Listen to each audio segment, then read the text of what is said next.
Good afternoon. This is ThinkTech Talks. I'm Jay Fidell. We're here with Chancellor Tom Apple of Manoa. We are delighted to have him on the show. Thanks so much, Jay. We have known him since 3 days after he arrived, and we are so happy to be able to talk to him. Thanks for having me, Jay. Thank you for being here. We're calling this update on Manoa, Tom. And when I started looking in the paper, it's sort of a cornucopia of things fell out at me from Google. A lot of stuff happening at UH. Yeah. And I don't know how we can cover it all. We probably can't, but let me ask you, to give us some of the news anyway. I guess what comes to my mind first is changes in personnel.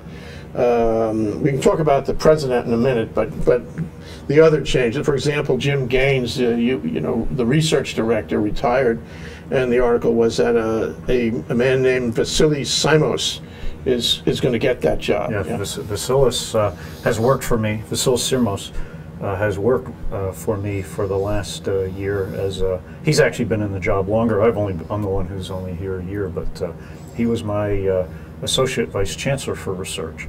Extremely capable fellow, and I'm absolutely delighted that we were able to get someone of his caliber in that really crucial role. As you know, UH is a real research powerhouse. We're, by any kinds of rankings of research achievement or the faculty quality that we have that drives that, in Manoa itself, we're ranked about 65th in the country in that realm, which puts us at the level of the AAU, the prestigious AAU. In public universities, we're probably in the top 25, and we do between $300 to $400 million a year in externally funded research, which is, and some of the what I like to talk about when I talk about Manoa research is research that matters. Research that matters to the state of Hawaii. I think you were earlier today with some of our Sea Grant folks, the incredible impact we're having on the oceans and the kinds of research that really help Hawaii in that area. You look at our tropical agriculture college, really helping people to develop new crops and get better retention of water and all the kinds of things that they deal with, and food sustainability. You look at what we do in the health sciences. Look at what Michele Carbone and his colleagues are doing in the Cancer Center, helping people get great treatment here without having to go to the mainland when they have issues with cancer, and that's so important. So what's really exciting to me is that we do research that really makes a difference here in Hawaii. It's our land grant mission, and I think we do that really well. And I'm delighted to have Vasilis Simos. Well, expectations are that from $300, $400, $500 million grants, you'll be able to increase that. The newspaper, I don't know if this is fair or unfair, they said you're going to double it, Tom. Well, it's a great goal. I got to make it work. I got to figure out the logistics of that and put the pieces together. It's mostly about hiring talent, and when you really come down to it, great research universities are collections of great talent, and what my job as an administrator is to do is to make the soil fertile so that we can both attract them here, but once they're here, things can really grow.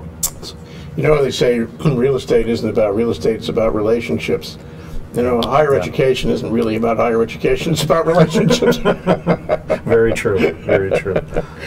Now, the other thing I wanted to ask you in the personnel department, so right now, David Lasner is the interim president. Good choice, I think. Great choice.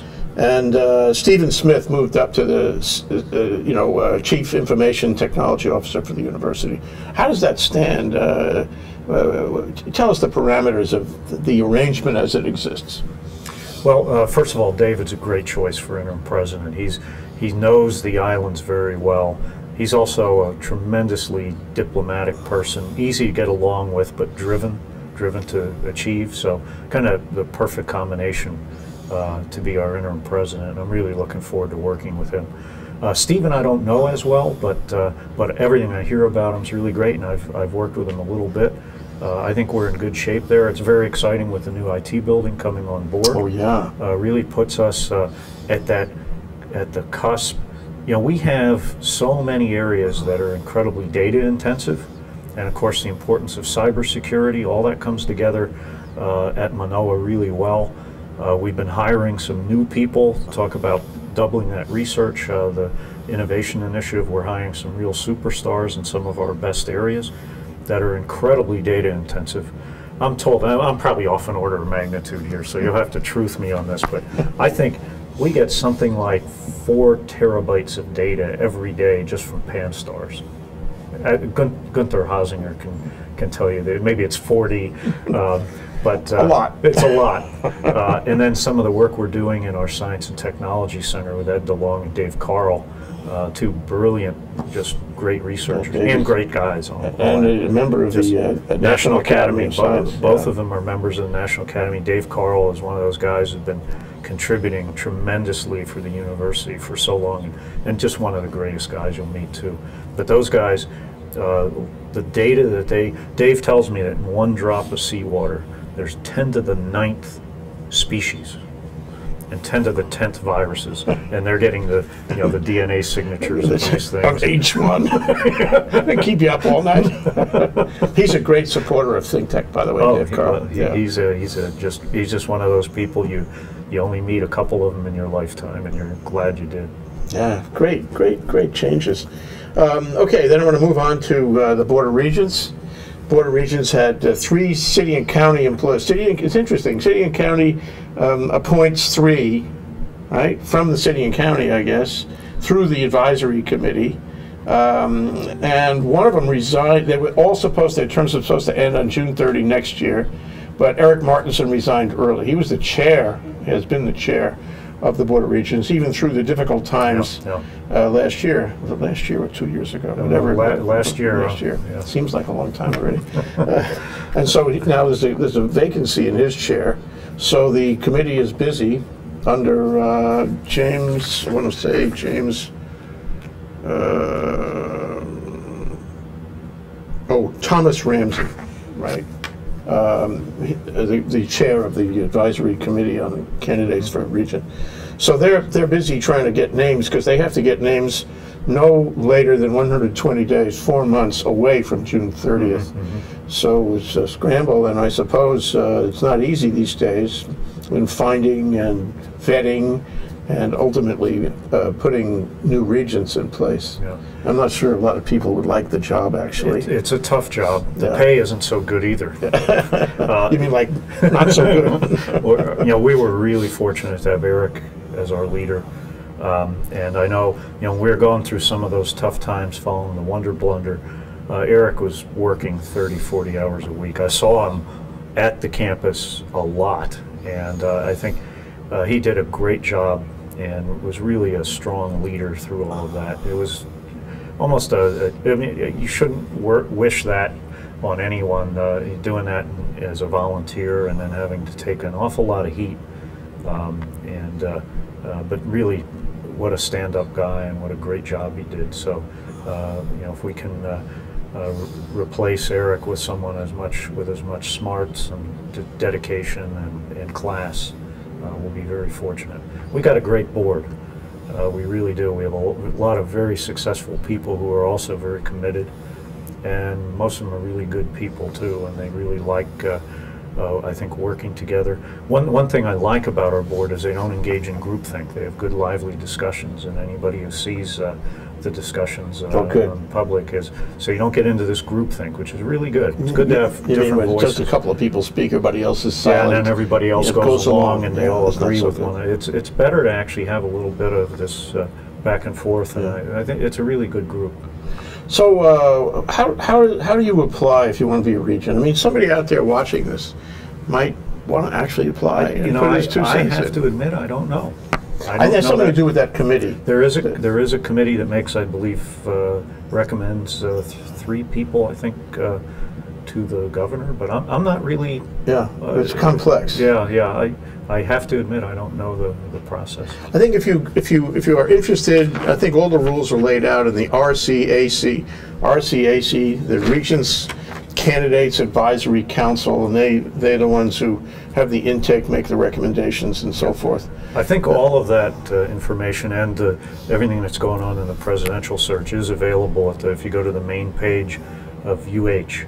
And then under that they have Board of Regents section and an Office of the President. And I think people can get all that information there. Well, that's. I did want to spend some time, in this discussion of personnel, talking about Marcy Greenwood, and asking you what you can give us to help us understand the process, what happened, how it affects you, the Chancellor, how it affects the university, what's going to happen going forward. Is that a multiple compound question? I'll do my best at it. So as Chancellor, I run the research, UH Manoa, the main research campus and the largest campus. We actually offer about 80% of the bachelor's degrees in the system, and more like 95% of the graduate degrees. My job is to make that campus work well, both our research and our student achievement. I'm happy to say, by the way, I'll take the opportunity to say that our 6-year graduation rates at Manoa are now above the national average for public universities. What does that mean? That means that when a student starts at UH Manoa, they now have 57% of them are graduating within 6 years. And those who are Pell eligible, by the way, who are from a lower socioeconomic status, are actually graduating at an even higher rate of 61%. And the national average is 53. We used to be down in the 40s a few years ago, and we were below the national average. We're now several percentage points above it and rising. What are the factors that make it slow or fast? I mean, when I went to college, which was 1912, I'm only kidding. Everybody graduated in 4 years. That was that. Now things have changed. What are the changes and what are the factors? Yeah, a lot of things result in students not finishing in 4. Some of the things that we're doing at Manoa in particular, there have been a dramatic decrease in the number of students who have trouble getting a course they need. A lot of what we're doing, and it's really effective, is guiding students' choices on what courses to take and how to get to the end point in their degree. If you do the math, all of our degrees require at least 120 credits. And if you're going to school 2 semesters a year, if you take 15 credits per semester, you theoretically can graduate as long as those 15 add up in the end to a degree. It sounds close, though. Yeah, you're close if you're taking. It's a slim margin. And that's why you see the take 15 to finish. At Manoa, we have another slogan that we think is maybe a little better, which is finish in 4. And what that means is we guide you on what 15 to take to make sure you get done. And we did something new this year that really worked well. If you looked at our incoming freshmen in most years, and this is true across the system, you'll find about 35 to 40% take 15 credits. A lot take 12. Why 12? You can still get your federal financial aid with 12 credits. Why 15? Because we want you to finish in 4. What we did is we asked students for a general interest area, then we sign them up for 15. And they get to change those, but they're already in for 15. So it's a presumptive 15. Yes, and if they say nothing, that's what they get. Exactly. So we made it so it's opt out, not opt in. I like that. And we jumped that number up to 67%. 67% of our freshmen last fall took 15 credits. Why do you want them to graduate sooner? What's the? It's less expensive to them. They have less chance of running out of their financial aid. It gets them on their life trajectory in a quicker manner. If they want to get advanced degrees, they're at a younger age to do that, maybe before they've sunk too many roots, maybe got married, had kids. Of course, that's the model 18-year-old coming in. We have older students who've already been there, done that. But finishing faster is economically better for them for a number of reasons. Well, that's very nice. And there are some areas where it's very hard. If you, for example, you're an engineer and you want to do a co-op, which is a really valuable thing to do. What is that? You go and work in a company while you're in school. Okay. You take a semester and maybe a summer and work as a practicing engineer. Very valuable. It's like an internship, only longer. If you do that, it'll take you 5 years. And in engineering disciplines and some others, it's more becoming the norm of 5 years. But the idea to have you work through as diligently as possible and finish in 4 is our goal. But if not 4, we really want to make sure you finish in 6. Now, why Why does Hawaii typically have a more difficult time? Our students have to work more outside to gain... You mean to live? To live. And so what we do is we put 20% of all the tuition we collect, we give back to students in the form of financial aid for opportunities to work on campus, whether it's work study, whether it's undergraduate research, whether it's service learning projects, because the data shows, we're teaching assistants, the data shows that if you have students working on campus, their success rate skyrockets. If they have to work off campus, if go down and serve diners at Waikiki or so on, it's not as good an experience as having them work on campus. So we've probably the most important reason students stop out are financial.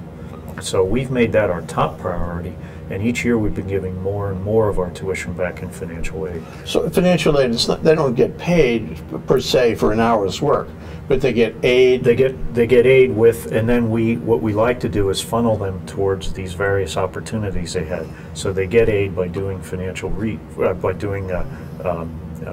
undergraduate research. Work study is very much we're going to give you financial aid and then you have to work this many hours. Yeah. Service learning projects, same kind of idea where we're giving them financial aid, makes their economic hardship less, but then they put some time into something that's worthwhile. And not that serving dinners in Waikiki isn't worthwhile. That's good for the business, but it's not for their future. Interesting thing, it was unfortunately a little bit further back in the Star Advertiser than maybe I would have liked to see it, but it turns out that Hawaii ranks as a state, and of course we're the biggest player in that. Our students graduate with less debt than students in any other state except Utah, and we are #1 in the percentage of our students who graduate with debt. So we're doing something right. Yeah. And you know, we're really focused at Manoa on maintaining access. And the way you do that is you give the students who need financial aid, you give them more, and the students can afford to pay, you give less. So it's based on need. It's based on need. Which is a good thing. Yep. In nearly all of our financial aid is need-based. We have some merit-based. We give out certain awards like the Chancellor Scholarships that are a combination of both. But for the most part, we really want to make sure students come to Manoa, find their passion, get excited about an area, because if they find their passion, they're going to be successful, but more importantly, they're going to be happy. And we want them to do it with as little debt as possible. Many more questions flow out of that, but we're going to take just a minute for a short break. Then we'll be back with Tom Apple, the UH Manoa Chancellor. We'll be right back. Aloha, I'm Jay Fidell of ThinkTech. On Wednesday, September 4th, we have an interesting show with Donna Blanchard. She's the host of Arts in Hawaii, 2 to 3 p.m. that day. And her guest is Jeff Geer. He's an international storyteller, and he tells stories about Hawaii. So check it out on ThinkTech, September 4th, 2 to 3 p.m. I'm Jay Fidell. I'll see you there. Mahalo. I'm David Day, the host of Asia in Review. This is a ThinkTech program in which we take the issues of the Asia-Pacific region, whether they be in business, in foreign policy, in national security, or geopolitics. And we take those issues and we try to probe down in some real depth. Maybe it's not always politically correct, but we get to the truth. We do things that the regular media can't do. And the reason that we can do those things is because we here at ThinkTech have the contacts, we have the network, and we can take the time and explore the issues in depth. Tune in every Thursday at 4 p.m. here at ThinkTech Hawaii. We're back, we're live, we're at ThinkTech. We're doing ThinkTech Talks with Chancellor Tom Apple at UH Manoa. We're getting updated on UH Manoa and all kinds of areas. And one of the areas we've been talking about is the student life over there. It occurred to me that you may have the ability to suggest the student member of the Board of Regents. Is it true, or is that on someone else's desk? That's on someone else's desk. But we are really fortunate to have Jeffrey Aceto as our student regent. He's a doctoral student in education, and he's one of the greatest people I've ever met in my life. Jeffrey's biggest problem, and I scold him whenever I see him, is that he spends so much time helping other people that his own dissertation, I told him, Jeffrey, you got to sit down and be selfish, be me first for a little while and try to get that dissertation done. But he's fantastic. Yeah, that's fantastic great. Condition. And the other point to catch up on is, how is tuition these days? You're talking about, financial aid, but how is tuition? Where do we stand vis-a-vis before? Where do we stand vis-a-vis other similar schools? That's a great question. I'll start it off by telling you some good news we just got the other day. An agency that looks at colleges' performance of their graduates and then compares their price. And Manoa came out #1 in Hawaii, but we also came out really well. If you look at our numbers, we'd be about 15th in the country on the return on investment. So the average Manoa grad, by their calculations, will make, and these are obviously projections based on past performances, the average Manoa grad will make something like $480,000 more by having graduated from Manoa at a tuition of our tuition's about $9,000. And if you divide those two numbers, you get a ratio that makes Manoa the top. Our colleagues in UH Hilo did well too. They came in 4th in that category, and the two private schools were in between there. But that's a good sign, and we come out really well on a national basis for that. So the return on investment very high. Is it higher than it was? I mean, I'm sorry, not return on investment, but tuition. Is tuition? Tuition has risen, yeah. And it's an interesting interplay between tuition at one time was collected by the state and then given to the university. They were split a while back, but the state and our legislators and the governor are really faced with some challenges. So, we are incarcerating more and more people. We have to build prisons. Healthcare puts a lot of demands on the state. I'm not an expert in that, but they have a lot of other things they've needed to fund. It used to be that one of the absolute prime moves of the state was to support higher education, and of course K-12, but higher education was the region of the state. But they've had to walk away a little bit. So at Manoa, I can tell you, in 2009, we got $246 million of G funds, as they're called, and that number this year will be $190 million. So that's a $56 million swing in 4 years. We have 14,000 some students. If you divide that, you get $4,000 per student. So we've lost funding of about $4,000 per student at Manoa, and so the only real way we can keep our programs going at the current level of excellence, and I think all the indicators are that they are really excellent, is to raise tuition. As the university goes, so goes the state. That's my view. Over the long term, you're creating the body intellect, so to speak, of the state. Hopefully most people who graduate the university will stay here, and that means the body of education will stay here, and it affects us going forward, all of us, solving daily problems, solving political problems, understanding the world in which we live, all of that. You have to be educated, and it's sad when the legislature doesn't see it that way. Well, and I don't think I think, in fairness to them, I think they have a lot of things to balance. And they used to have to fund these 5 things. Now they have to fund these 10, or some of these 5 really grew. So I think most of our legislators really understand that. Certainly our governor, who's an alum and a very passionate one, they understand the importance of a university. It's just I think they're forced to juggle all of these different needs now that used to not be as big in the state's arena. And with sequestration in Washington, it might start getting even worse in terms of losing federal dollars to support some of these things. So I think most of our legislators understand and are trying to work to help us. We have a lot of good friends in the legislature and loyal alums in the legislature who really understand the value, and they want to see the kids of Hawaii have this opportunity. And that's what UH is, and that's how I think about Manoa too. We're the college for everyone. We're not just for we're not for just kids who are born on third base. We're a college. I want everybody to be able to come to Manoa, no matter what their economic, as long as they're academically prepared and they're going to succeed there. And one of the great things about UH is we have a system. So even if there are some students who may not quite have the academic preparation that they'd come to Manoa and thrive. And I don't want a student to come to Manoa who's not going to thrive. But maybe they can thrive at that with the more personal attention of their community college first, get their legs under them, and then come to Manoa and succeed. Likewise, going to the community college might allow them to stay at home if they absolutely have to work a job that's near their house, and then eventually we can get them to Manoa and get their bachelor's degree there. But we've got to always remember that we're the best hope for our kids in getting to that next level. You are. What you teach them, what you do for their minds, you're doing for the whole state.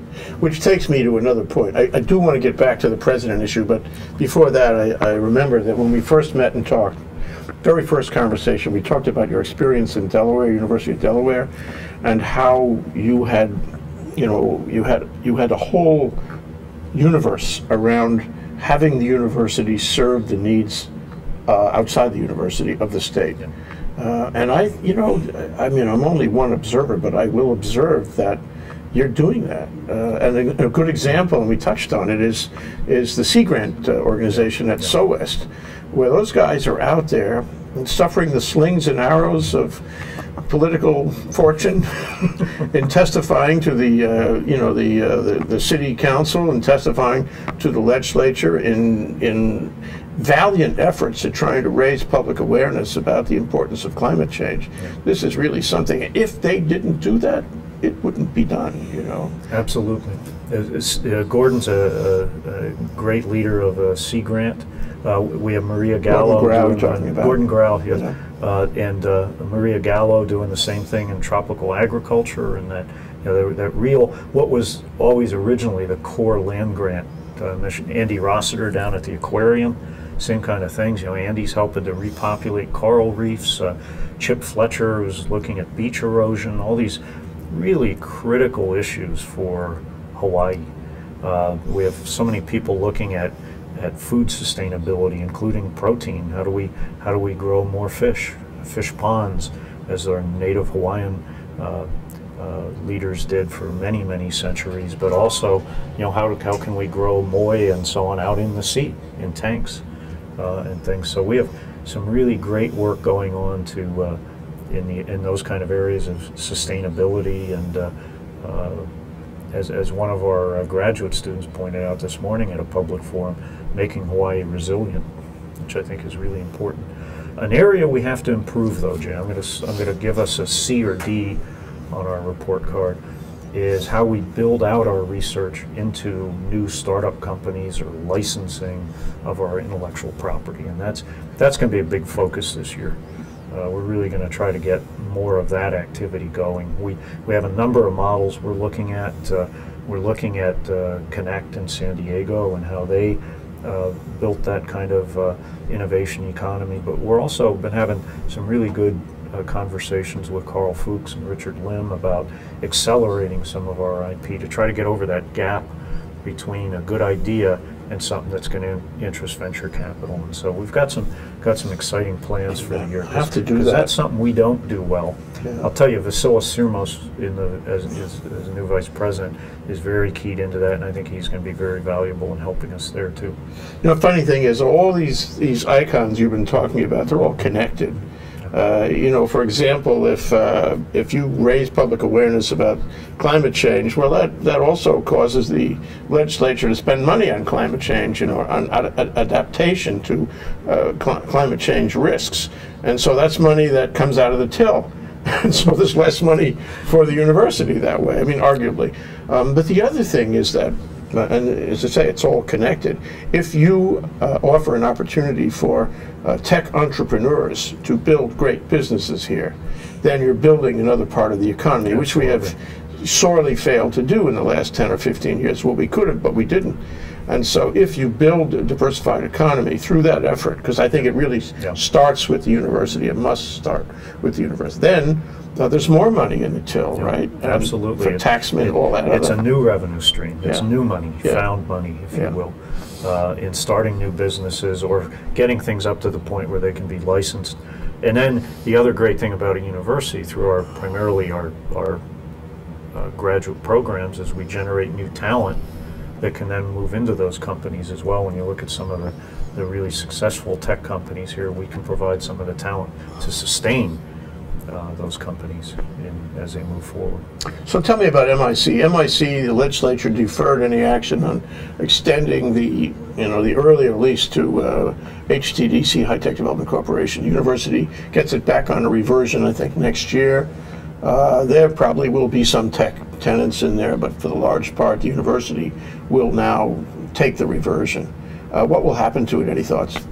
Well, I just hope that we continue to sustain growing small businesses and tech businesses in Hawaii. So whatever the outcome and whatever the micros of it and where it's located and things, the important thing is for the university to feed that part of our economy, to be a nurturing force in terms of the personnel that we put out, but also to try to grow it by taking our own intellectual property.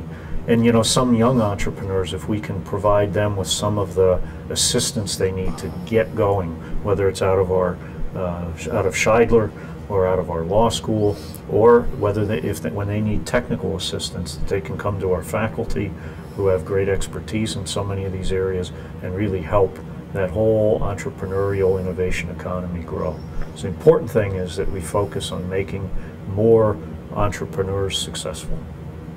You mentioned Scheidler. Sorry to be hyperphrenic about this, but you mentioned Scheidler, and I saw in the paper they recently got what, $500,000 from First Hawaiian Bank. Not the first time First Hawaiian Bank did that. Did it before a few years ago for $1 million for a chair. Yes, we're very fortunate to have our friends in the business community who appreciate what our faculty do.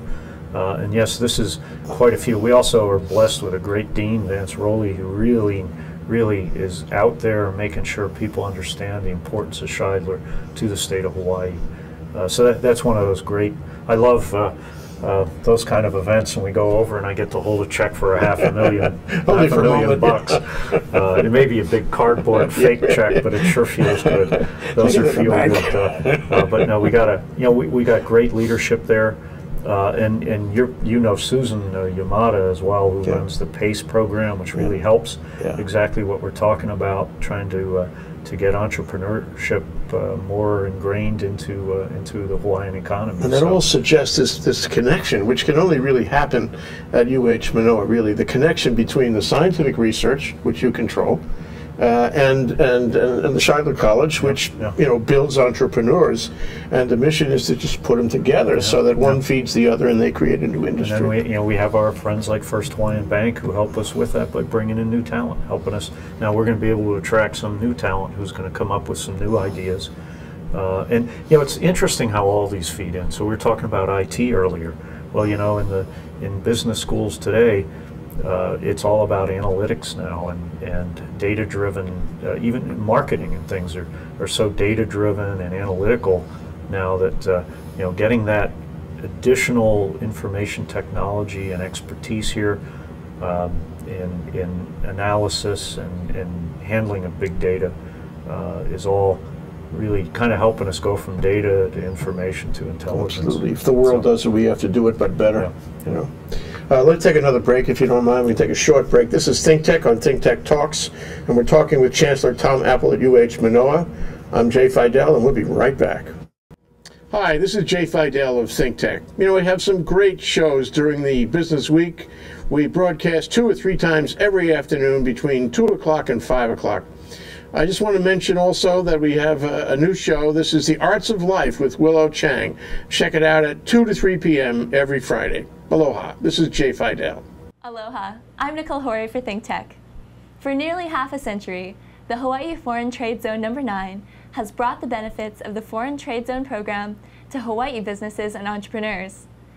DBET, the Department of Business, Economic Development, and Tourism, operates Hawaii's Foreign Trade Zone program to encourage international business and economic development. The Foreign Trade Zone's mission is to increase the amount of international trading activity in Hawaii, thereby providing employment opportunities for the residents of our island state. For more information, see ftz9.org. I'm Nicole Horry. Mahalo. Hi, I'm Jay Fidell. We're back from our break. This is ThinkTech Talks. We're talking to Chancellor Tom Apple at Manoa, getting an update on things that are happening there. And we're covering a lot of ground. And, you know, Tom, I really appreciate you coming down. You know, it's Thank you for such a having me, pleasure to spend time with you. You know, in this life, you want to spend time with people you like, really, as much as possible. It's just something about having a nice life. You know? Absolutely. So I want to talk to you about the Daniel K. Inouye Library. Where does that stand? How much will that cost? What kind of voices are being raised on both sides of it? Yeah. Well, first of all, to me, it's one of the most exciting projects we've ever had at Manoa, to honor this great man who brought so much to the state and to Hawaii and, quite frankly, to the nation and the world. So we're delighted to be able to have the Inouye Institute. You know, early on, our biggest initial concern was to make sure that we would be the home of his papers. We felt that Hawaii was the proper home. The alternative was recently Senator Lieberman retired, and his papers ended up at the Library of Congress in Washington. So we had not as good. No. And what we ended up with, I think, was the best of both worlds. So we worked very closely with Irene and Ken and Jennifer Sabas. And what we have now is we have the papers, but we have a great agreement with the Library of Congress so that we have a presence in both locations. We're going to do the archival of the papers. We're expecting them in November. That's an optimistic. It'll either be November or December. Where do they come from? His office, I guess? Right now, they get stored temporarily in Suitland, Maryland, in a facility, but they have a time window, and after that, they want to ship them. And so as soon as they're ready to ship, we'll accept them. We have a spot for them, temporary storage in Hamilton Library on the 4th floor. Mm-hmm. And we have ads in for the 2 archivists that will work on the papers and get them in order and get them digitized where appropriate and cataloged so that they'll be ready to use. The hope is that they can do that process within 2 years. With information technology too. Yes, yes. And you know, this is just a treasure trove. His papers are a treasure trove. Generations, his time in Washington. Oh, and just, you know, from Watergate to all his leads on committees and appropriations, and there's just incredible insight into how government runs and so on. And so, obviously, there's a tremendous academic interest. We want to couple that, though, with oral histories. So we have a Center for Oral History that's going to be working on this project to talk to people. Bringing in witnesses, testimonials. Absolutely. People who worked with the senator, both in Washington but also here, even those who were with him in his unit, the 442nd. Do it with video. Yeah. Not just Absolutely. audio. Absolutely. No, absolutely. And of course, we have our friends out at West Oahu and the Ulu Moving Image Archive that we're working with, and that'll be part of this center as well, and our connection out there with Heather Juni and Chris Lee, and so that everybody coming together on this. Absolutely.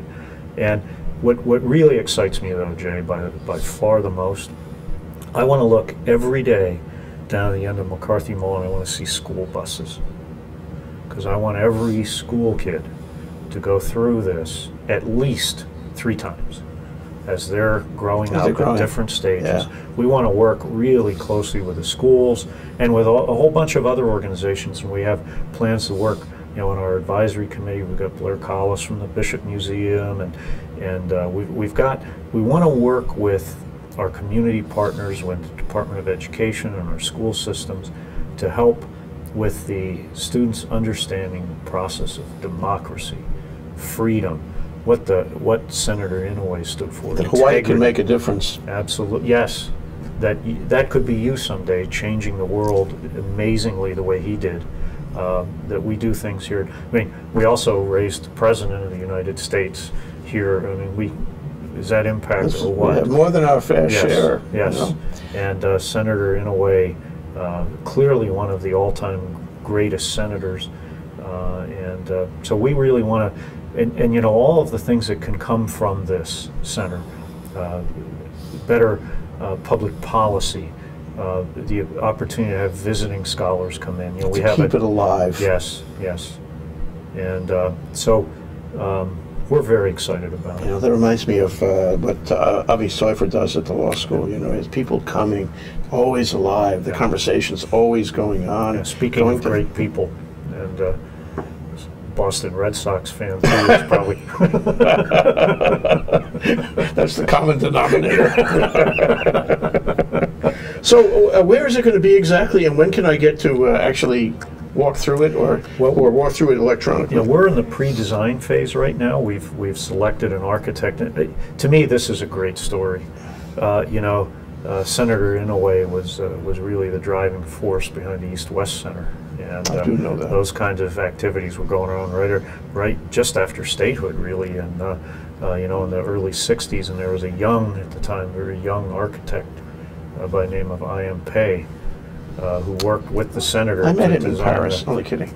But you know, every time you go to Paris, there he is in the middle of the Louvre. The Louvre, and you know, the Constitution Museum, a place I used to see in Philadelphia, where I was from. I mean, some of the greatest architectural. I mean, most people know two architects, right? I.M. Pei and Frank Lloyd Wright. Sure. And his starting job was the East-West Center, and of course Kennedy Theater after that. And his company, Pei Cobb, normally wouldn't do a project this small, but when he heard it was to memorialize Senator Inouye, who was one of his early supporters and really got his career going with the East-West Center, he jumped at the opportunity. Oh, that's great. And so the initial preliminary work, we'll scope it out with, so what's happening now is we're thinking about the programmatics that will go there, and that will drive the design. And what we're looking at is the site right at the end of the old Cap McCarthy Mall. It'll be beautiful. It's right across the street from the East-West Center. So visiting scholars, for example, can stay at the East-West Center. Good location.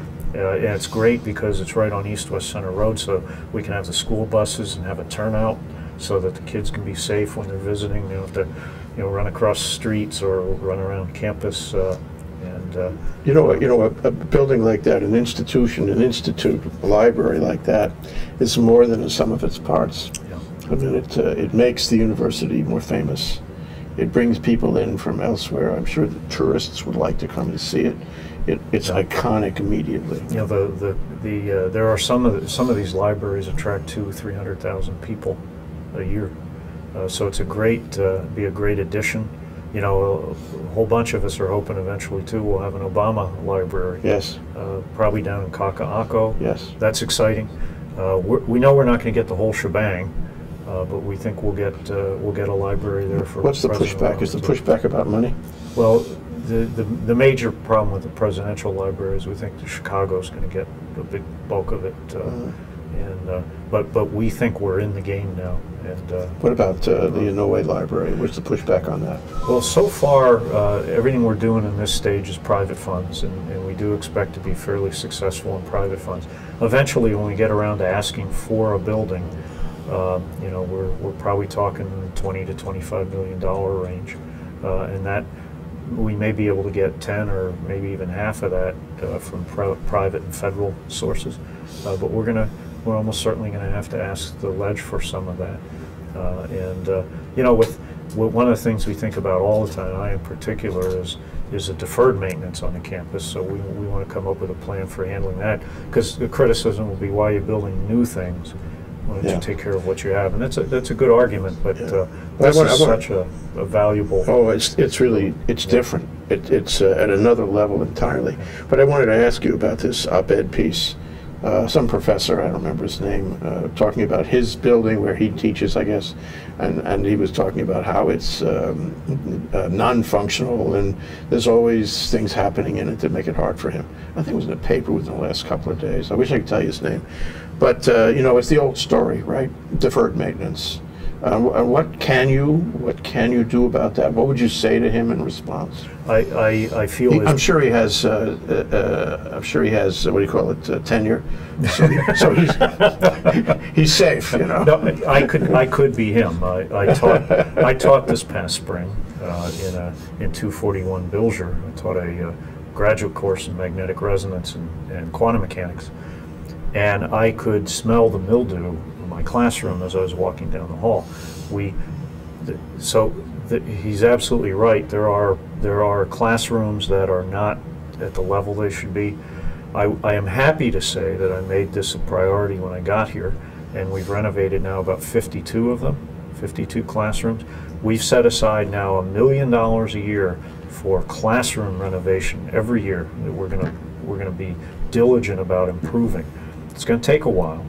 What we really, and you can see a lot of buildings that we redid Sakamaki, Edmondson, Snyder. We've got a lot of these really buildings that have a lot of difficulties. We're patching them up. We're spending a lot more time. We have a great grounds crew that make the campus. The mayor, last 2 times I've seen him, he said, "Boy, the campus is looking great." But I want particularly areas like the mall and so on to look really nice. We have to think about the environment that our students are learning in. We have to attract students. We now get more of our operating budget from student tuition. So when students and their parents come to look at us, we have to look nice. They have to go to classrooms that look attractive. Image thing. Those kinds of things are important. And we want the learning environment to be as good as possible. So we've really got to work on our deferred maintenance. We have a couple ideas on how to do that. It's very important. And as we become more a tuition-driven university, we have to act more like a private school and start trying to attract students in a better way and making sure that they're very successful, so that the word gets out. This is a great place to be. Okay, well, I'm putting my application in. Not for Regent, I wouldn't do that. And not for President, I wouldn't do that either. But for Congrats. student. Well, maybe I'll nominate you. We'll get you in there. So. Is any possibility you could be President? No, absolutely Okay, not. all right. Well, that's 2 of us then. Thank you, Tom. Thank you for coming down. It's great to see you. Great to schmooze with you. Take a little time. I really improve the quality of my day. This is ThinkTech. That's Tom Apple. We always enjoy talking to him. He gave us an update on UH Manoa. There's more to come. He'll be back, right? Absolutely. Anytime you want me. Thank you, Tom Apple. This is ThinkTech. We had a nice time. We'll be back in a few minutes for more with Hung Jiang and Asia in Review. Aloha.